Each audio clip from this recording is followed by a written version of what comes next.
السلام عليكم ورحمة الله وبركاته. اللهم صل وسلم وزد وبارك عليك يا حبيبي يا رسول الله. إن شاء الله النهارده يا حبايب قلبي هنعمل فطائر أو مخبوزات كده بديل العيش الفينو خطيرة، محشية كده ولا تحتاري لحشوات العيش الفينو ولا تقفي على الفرن ولا حاجة أبدا. إن شاء الله هتبقى بأحلى أحلى طعم وأهش عجينة خطيرة خطيرة ومغذية.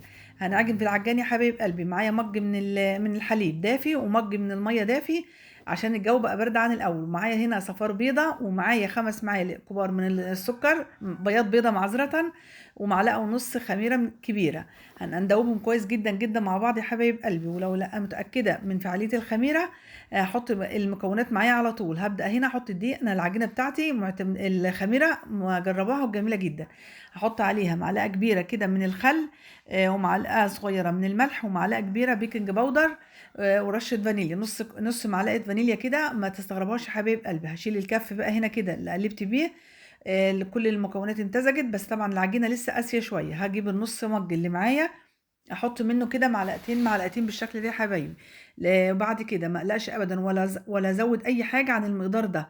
هتقولي العجينه لسه ملزقه، المقدار ده مظبوط على الشعره. مج ونص ميه دافيه ومج ونص حليب. حطيت معلقتين كبار او ربع كوبايه كده من الزبده، وربع كوبايه من الزيت. ويكون يا ريت الزيت يكون طعمه حلو وريحته حلوه، ما يكونش زيت تموين عشان اخد افضل نتيجه للمعجنات معايا. وبقى في نفس الوقت باكل ولادي عجينه صحيه، يعني سندوتشات صحيه.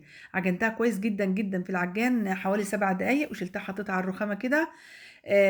يعني انشط الجلوتين فيها، ودهنت البوله بتاعت زيت وحطيتها فيها لحد ما اختمرت بالشكل التحفه ده. العجينه معايا ما شاء الله خطيره، هشه وقطنيه. قطعتها نصين كده، هلف النص التاني في الكيسه او في ورق استريتش، واقطعها بقى كده الحجم اللي انا محتاجاه. ومعايا هنا الصينيه، دهنها دهنه خفيفه جدا من الزيت. وهقطع يا حبايبي احجام متفاوته عشان هنعمل اشكال مختلفه بالشكل ده. ولازم اغطيها كويس جدا جدا برضو بالورق الاستريتش معايا او الاكياس اللي بتاع التلاجة كده. ونفتحها، نبدا كده نفتح يا حبايب قلبي بالنشابه. ما نرققش المخبوزات معانا عشان تبقى لها لب كده، تبقى زي رغيف الفينو بالظبط، وما تنقطعش معانا في الحشوة أثناء التخمير أو التسوية. وأحط الحشوة في النص كده، وما بالغش برضو يا حبايب قلبي في الحشوة عشان ما تتفتحش معايا أثناء التخمير أو التسوية. واضغط عليها كويس جدا جدا بالشكل ده. والجزء اللي أنا بضغط عليه هو القاعدة معايا. ودهنت هنا الصينية معايا دهنة خفيفة جدا جدا من الزيت، وحطيت الجزء اللي أنا ضغط عليه أو قفلت منه هو اللي تحت. واعمل برضو واحدة تانية كده معاكم بالشكل ده. اضيف فردتها كده وما رققهاش يا حبايبي، يبقى لها لسه سمك كده معايا في العجينه. واضغط عليها كويس جدا جدا بالشكل اللي شايفينه كده، واتني الاطراف. اضغط عليها كويس واتنيها كده عشان ما تتفتحش معايا وهي بتخمر بالشكل ده. احطها كده واضغط عليها ضغطه خفيفه، واسيب مسافات عشان التخمير يا حبايبي. العجينه تحفه وهتختمر معايا وهتبقى جميله جدا جدا. ده شكل تاني هنعمله. ابططه كده على شكل افردها على شكل مستطيل، واقطع جزء كده منها باي حاجه متاحه عندي، بقطعه القرقيش، بقطعه البيتزا، بسكينه، اي حاجه. واسيب جزء كده في الاخر حوالي 2 سنتي او 3 سنتي، واحط فيه الحشوه. ده انا هحشي كده النوتيلا اللي انا عاملاها معاكم على القناه، خطيره خطيره. وطعم روح البندق فيها كانها نوتيلا صافيه بالبندق. واضغط على الجزء ده برضو حبايبي واخليه هو القاعده، واحطه كده بالشكل ده. الشكل ده جميل تحفه بعد التخمير وفي اثناء التسويه رائع. ما شاء الله كلها اشكال احلى من بعضها يا حبايبي. واعمل واحده تانية برضو معاكم، واسيب المسافه. واهم حاجه ان انا اضغط كويس جدا جدا من الطرفين ومن النص كده على الحشوه عشان ما تخرجش معايا اثناء التخمير برضو ولا التسويه، زي ما قررنا وقلنا قبل كده، عشان ما حدش يعني اهمل في النقطه ديت وتسيب منه ويقول الحشوه خرجت مني. بالشكل ده يا حبايب قلبي، ويكون ايدي سريعه كده ان شاء الله. ولو حد بيساعدني هتبقى سهله جدا جدا ان شاء الله. هي سهلة وسريعة، ولا نقف على الفرن ولا نجيب عيش ولا نحتار بقى هنحشي العيش ايه ولا حاجة ابدا.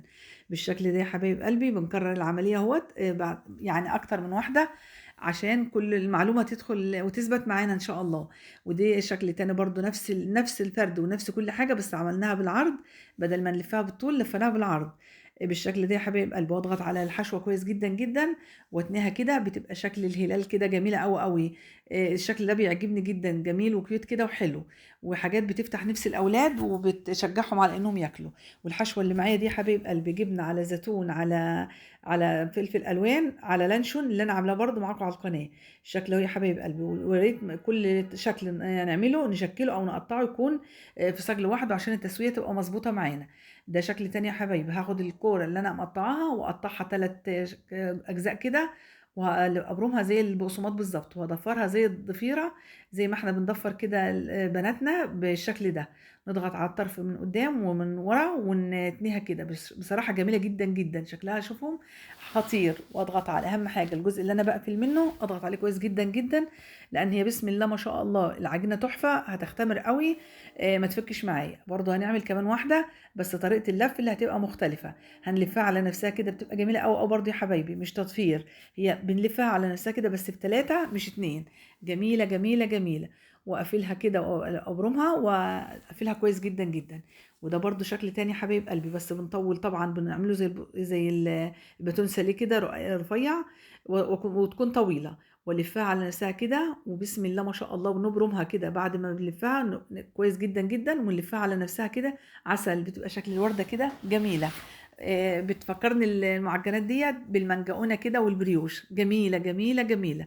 ودي برضه واحدة تانية كده ضفيرة صغنطوطة عسل كده، هنعملها كده بالشكل الجميل ده، نضفّرها وهنضغط عليها من ورا ومن قدّام بالشكل ده، ومش هنتنيها ولا هنعمل فيها أي حاجة، هنخلّيها زي ما هي مفرودة كده.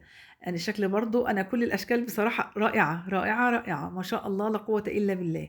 هنضفّرها أهو يا حبيب قلبي كمان واحدة، باعمل من كل شكل 1 و2 و3 كمان عشان إيه المعلومة تثبت، بالشكل ده كل تشكيلة تكون مع بعض في الصاج. وده شكل تالت يا حبايب قلبي، هاعملها كده شكل الكرواسون، أعملها كده أبطّطها وأقص من الجنبين، وبادخّل برضه العجينة دي فيها تاني ما بنرميهاش، وأعمل لها شرايط كده من فتحات وألفّها كده، أسيبها مفرودة، أتنيها براحتي خالص.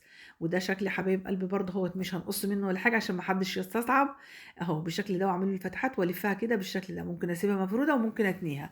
على ما خلّصت تشكيل يا حبايب قلبي، كان أول صاج معايا بسم الله ما شاء الله اختمر ورائع.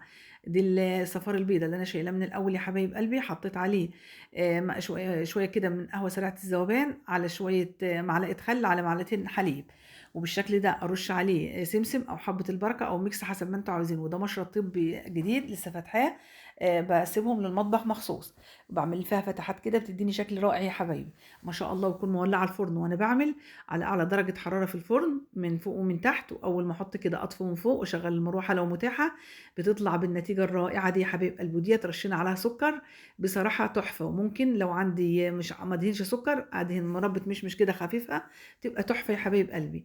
ممكن أرش عليها رشة بخة مَيّة كده أو دهنة سمنة سايحة بلدي، تحفة، تحفة، تحفة. إن شاء الله تعملوها وتجربوها كده وتقولوا لي رأيكم في الكومنتات يا حبايب قلبي. والحشوة فيها خطيرة، حشوة الجبنة باللانشون والخضار وحشوة النوتيلا رائعة، والتانية اللي عليها السكر كده تتاكل لوحدها.